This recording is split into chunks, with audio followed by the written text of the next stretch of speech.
Hey, my name is Ed Hernandez. I'm here to present this primer on leadership change and negotiations. I did this template for the Nishimba leadership. I'm yet to present it, but it's my test run on getting it done. One question is why lead? And the question around this is leadership. What is leadership? Does everyone respond and listen to you? Do you listen to everybody, or is it a relationship? According to the authors of the Leadership Challenge, leadership is a relationship between those who aspire to lead and those who choose to follow.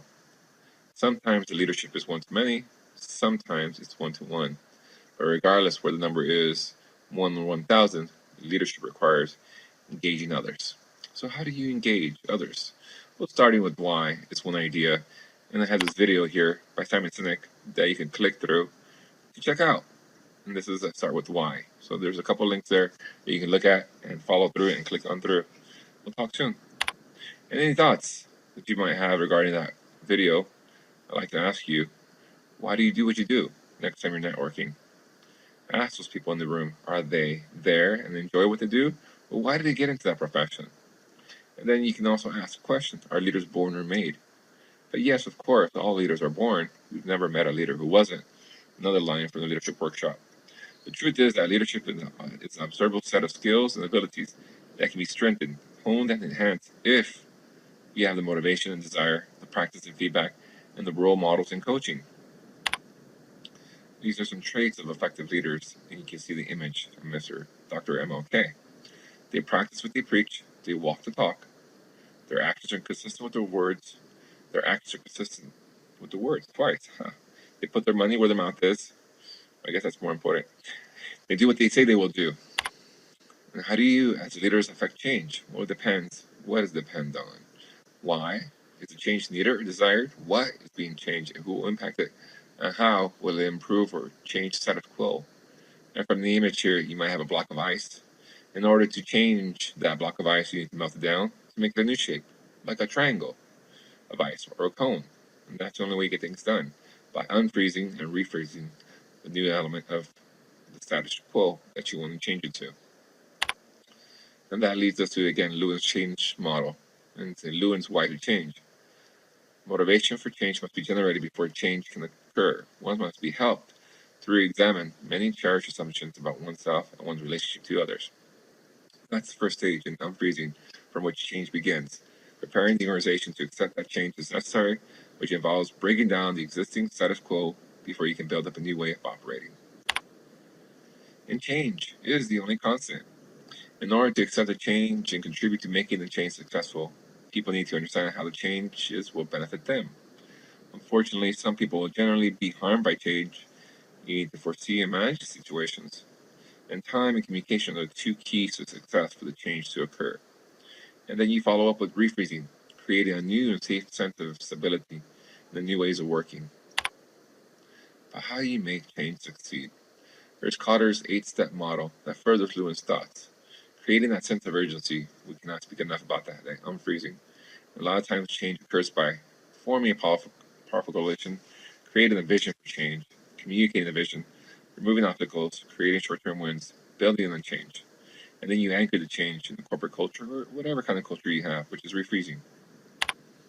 And creating a sense of urgency, here's another link to another video you can click on through. Just pause and click on the link. Any other thoughts you may have? As leaders or change agents, you must leverage lessons from your peers, mentors, or coaches to remove obstacles, as change means the potential for conflict. Now, how do you resolve conflict? Do you negotiate or advocate for your position or your interest? Do you get your way, give away the farm, or compromise? Conflict, is it good or bad? How do you feel about it? What do you think about it? What are the consequences of conflict? Conflict is a process that begins when one party perceives, believes that some party is, has been, or will be negatively affecting something that party cares about. And ideally, someone is, was, or will be frustrating your goals. Another video, how to resolve conflict in negotiation style. This is a funny one. You gotta look at this one. There's major approaches to conflict. You can look at it down the path that you have concern about others, sort of from 0 to 100, and concern about your own outcome, 0 to 100. So if you don't care much about your own outcome or somebody else, you might just avoid the situation. But if you care about your outcome and the other person cares about their outcome, you might collaborate. And if you don't have a lot of time to really care or do much about it, you might just compromise.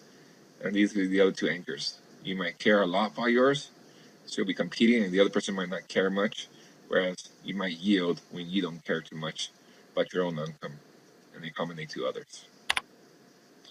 So negotiation is a strategy to resolve conflict. Questions to ask. Do I care about this person after this issue has been resolved? Will I ever see this person again? Do I need to negotiate with him or her? I mean, do I need to even negotiate? What is my BATNA? And we can talk more about that in further courses. Your best alternative to a negotiated agreement, and what's their BATNA? Is it a fixed pie mentality, or can we expand the offering? And what is it that we really want? And then there's a little video here about negotiating with yourself. And then we have other topics about distributive versus integrative negotiations. There's two different ways to look at it: just fixed pie sum, or expanding the pie mentality. And here's some best strategies for negotiators. Being prepared, diagnosing the structure, work the BATNA, be willing to walk away, master paradoxes, contradictory elements, things that don't make sense but do. Remember the intangibles, things that maybe they want to get out of it but you don't really see it. Actively manage coalitions, save or protect your reputation. Remember that rationality and fairness are relative. Continue to learn from the experience. Thank you.